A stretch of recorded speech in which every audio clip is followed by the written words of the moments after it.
Hey, what's up, Turtles? Crick here. Today, we're going to be taking a look at the Exskelibur 2 from Boker Plus Knives. Here she is. This is the olive wood scales, well, in this version. And this is the smaller of the Exskelibur. There's a 1, which is bigger than this. This is the 2. And actually, Boker sent this over to us to show to you, so I'd like to thank them. And this is just a really slim, sort of gentleman style knife, which I don't know if I've ever really agreed with that or like that terminology. But let's get on to some specs of this really pretty knife, because I really do love its aesthetic. This is going for in between $60 and $70. I've seen it. And one of the reasons for that price is you can see the liners and spacers. It's titanium, but it's blue anodizing. I don't know if it's picking up that color. It should. It really gives it a unique look against this olive wood scales.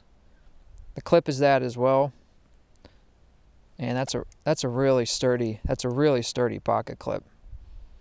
But that blue anodized that's just in there the whole way is really nice with the scales. I really like that, and it makes this knife feel really light and really comfortable to carry in the pocket. Pocket clip, tip up, tip down, only on this side, right hand. Sit in the pocket sort of like this. Tip up, tip down. I don't know if you've been paying attention or noticing, but there's no nail nick in this on either side of the blade, right? But it still is a one-handed opener. Well, how do you do that? I'm glad you asked. There's jimping right here, right on the heel of the blade, and it's pretty aggressive. It definitely takes some skin off when you're using this a lot. You can probably see some of my dead skin cells getting caught in that jimping. I noticed that using this knife now for a while, that definitely you're going to get built up within this jimping, but that's okay. But to open it, really just take my thumb right here, pull that jimping, and start to open it up.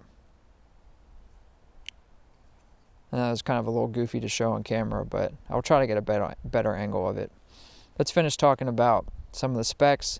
It's a collaboration design, and that's the last name of one of the fellows in the design. 440C, you can see that right there. And this is my first experience with 440C, and Boker Plus uses this a lot, and I've been pretty happy with it, honestly. Pretty darn happy. I've used it for work and EDC type tasks where I'm cutting, like tape and really thick plastic and stuff like that. And I've been really happy with its edge retention. And it stops right back up to really super sharp. This is a hollow grind spear point blade, and Boker Plus, I also noticed, really likes to hollow grind their blades. It's about, I think, 2 3/4 inches blade length, and the handle then is, I think, 3 3/4, so 6.5 inch overall length, if my memory serves me correct. And it's just a really sweet, classic little knife. And I have medium-sized hands, right? So you can see I'm getting a pretty solid purchase, if you will, on the handle. But again, this is like sort of a gentleman's style knife. And what that means to me is it's a really sleek, simple blade for the pocket. I'm not trying to cut through cardboard or cut through metal, figuratively speaking, with this knife. So I'm not really looking for something that's going to be beefy and fill my hand completely. Because really I'm just going to be doing quick tasks with it where I just maybe want to use it just real quick to slice. And I will cut some stuff with it now, just to show it in use. It's got a piece of wood, just to show how sharp this is. I just actually stropped it today. Let's see if I can do it. I mean, that's a thin ribbon right there.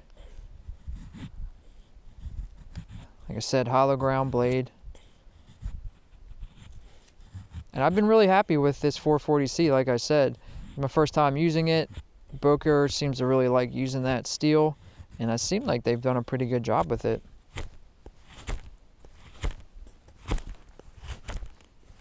And this is really soft wood, but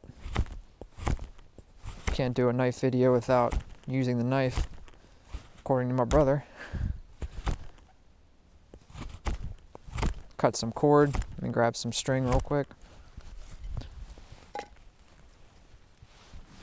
This is just some cheap nylon. Let's go 4. Let's go 4 and see how she fares.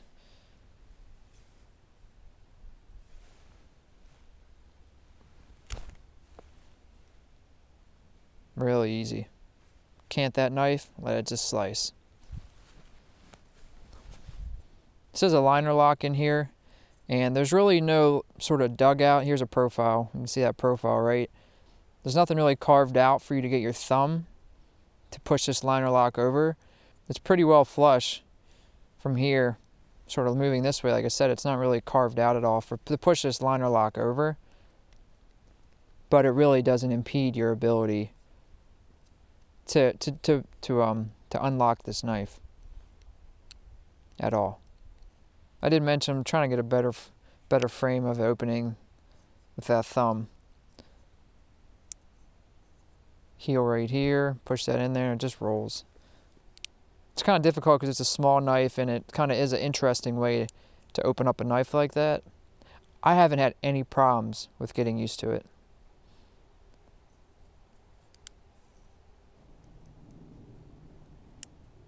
Still a lot of tension under that when you undo the lock. Nice lockup, nice detent, and it's really perfectly centered. In conclusion about this Exskelibur 2, things I really like. I really think it was a good call. These olive handles, olive wood, they look really, really nice. I really like the lines of this knife, right? The spear point, the shape of the handle, just the lines in general, regardless of material choice, are just really appealing to me. And it's a comfortable handle. Like I said, I'm not trying to grip with this thing with my life and do super heavy use with it. It's a smaller size knife, just quick task with it, you know, quick slicing. If you want a knife on you, nothing that's really bulky, nothing that's really heavy, this is the size and type of knife for that type of task. With that being said, some of the things I don't like, really nothing, honestly. I don't really have any complaints with this knife. Okay, not a complaint. There's something I want to mention. Because this is olive wood and there's a little bit of gap in some of the places between the scale, the olive scale, and the liners. Some places more noticeable than others. It's not a real big issue, and I don't even know if the camera will pick it up because it's such a small detail. And I don't really think it's in jeopardy of coming off. It's glued and screwed to each other. But it's definitely a small detail that I have to point out. So that really wasn't even a negative, but it could have went under a con for being nitpicky in the details. But like I said, besides that, I really, really, really like this knife. I've been using it for EDC, and like I said, for some of my work tasks in one of the jobs I do, it's held an edge really well, excuse me, better than I thought it would. And obviously the type of stuff I'm cutting, unless it's a super steel, no edge is going to hold its super sharp and it's that long, because it's just going through really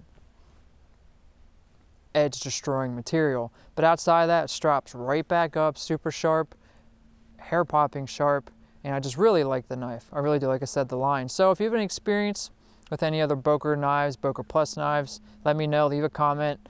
I've just been really, really impressed with their designs. Honestly, go take a look at their stuff. If you like classic looking knives and the gentleman style knives, go check out their stuff. I think you'll be impressed with their designs. So if you have any questions about anything I didn't go over in detail, let me know, leave a comment. This is Crick with Black Owl. Later, turtles.